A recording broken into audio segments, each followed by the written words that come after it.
महाराष्ट्रातील तमाम 1 ते 8 वर्गाला शिकवणारे शिक्षक बंधू आणि भगिनींनो, नमस्कार. बऱ्याच दिवसापासून टीईटीवर बोलतो म्हणत होतो. मी पण अभ्यासच करत होतो.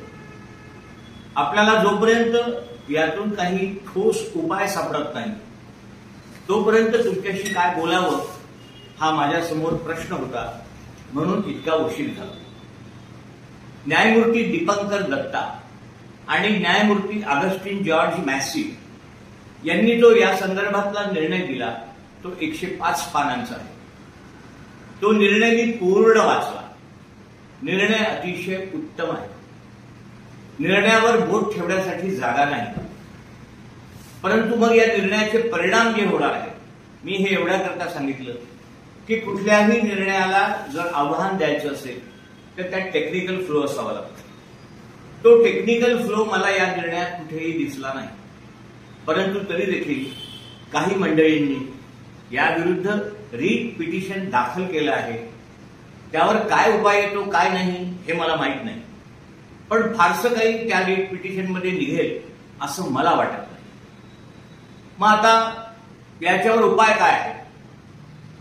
हा निर्णय जो आहे, हा निर्णय लागू केव्हा झाला तर हा निर्णय तात्काळ जेव्हा सुप्रीम कोर्टाने निर्णय दिला तेव्हापासून लागू होतो आहे.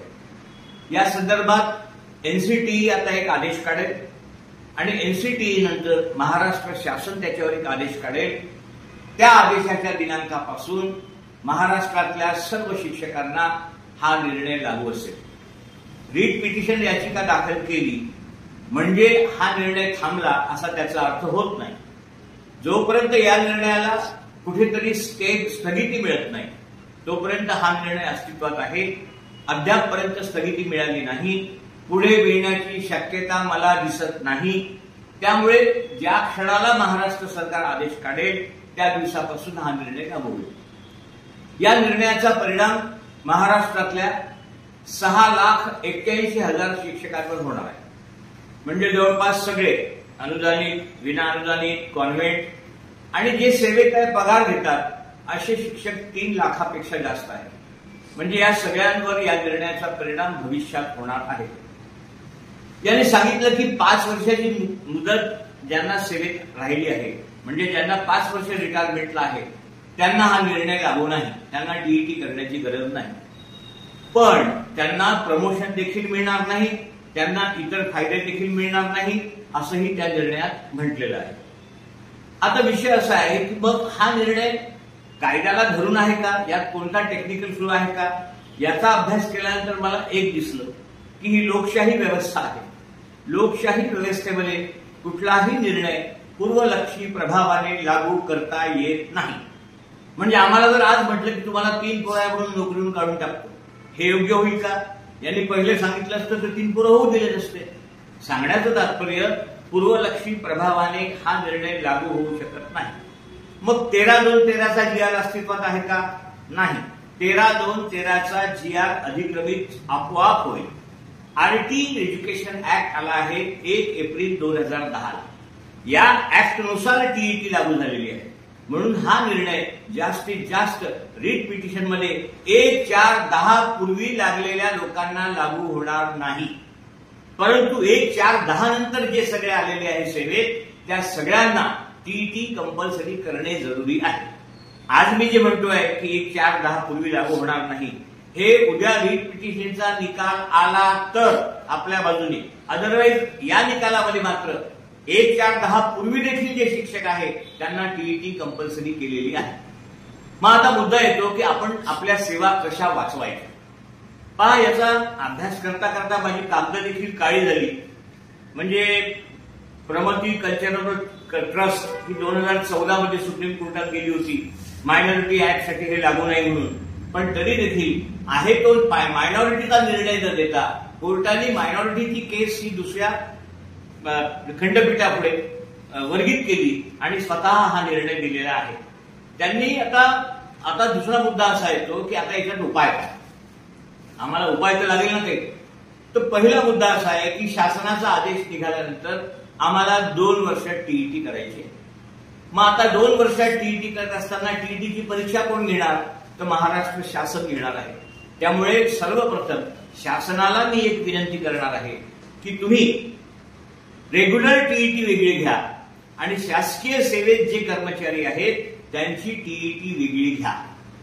2 वर्षात किमान 6 परीक्षा शासकीय सेवेत असलेल्या कर्मचाऱ्यांसाठी घ्या, जेणेकरून त्यांना योग्य संधी मिळेल आणि त्यांची वेगळी परीक्षा असल्यामुळे. आता मला सांगा, आमचं हे वय आहे का अभ्यास करायचं? आता वयाची किती वर्ष गेली, इतकी नोकरी केली आणि आता हे जर परीक्षा द्यायला लावत असतील तर हा दुर्विलास आहे, दैव दुर्विलास आहे. मग आता मुद्दा येतो की शासकीय सेवेत असलेल्या लोकांची परीक्षा, म्हणजे शासकीय सेवेत आणि खासगी अनुदानित शाळेत अशा लोकांची परीक्षा घेत असताना त्यांना थोडे सोपे प्रश्न विचारा. कोंबडीला पाय किती, पर्याय निवडा, 4, 3, 2, 1 असंही होऊ शकतं. पण यासाठी सभागृहात जाणं माझं अत्यंत गरजेचं आहे. दुसरा उपाय काही आहे का याच्यात? दुसरा उपाय पण आहे. तो दुसरा उपाय अतिशय अभ्यास करून मी तुम्हाला सांगतो आहे. या देशात 1966 ला बडकस कमिशन आलं होतं. बडकस कमिशन पूर्वी कोठारी कमिशन नियुक्त झालं होतं. कोठारी कमिशन नियुक्त झालं 1964 ला आणि रिपोर्ट आला कोठारी कमिशनचा 1966 ला. कोठारी कमिशन हे गुणवत्तापूर्ण शिक्षण देण्यासाठी शासनाला सुधारणा सुचवा यासाठी आलं होतं आणि कोठारी कमिशननी आपल्या रिपोर्टमध्ये त्यावेळेसचे प्राथमिक शिक्षक जे 4था वर्ग पास होते, ज्युनियर पीटीसी होते, सिनियर पीटीसी होते, ते किमान मॅट्रिक आणि डीएड असले पाहिजे अशा प्रकारच्या सूचना सरकारला केल्या होत्या.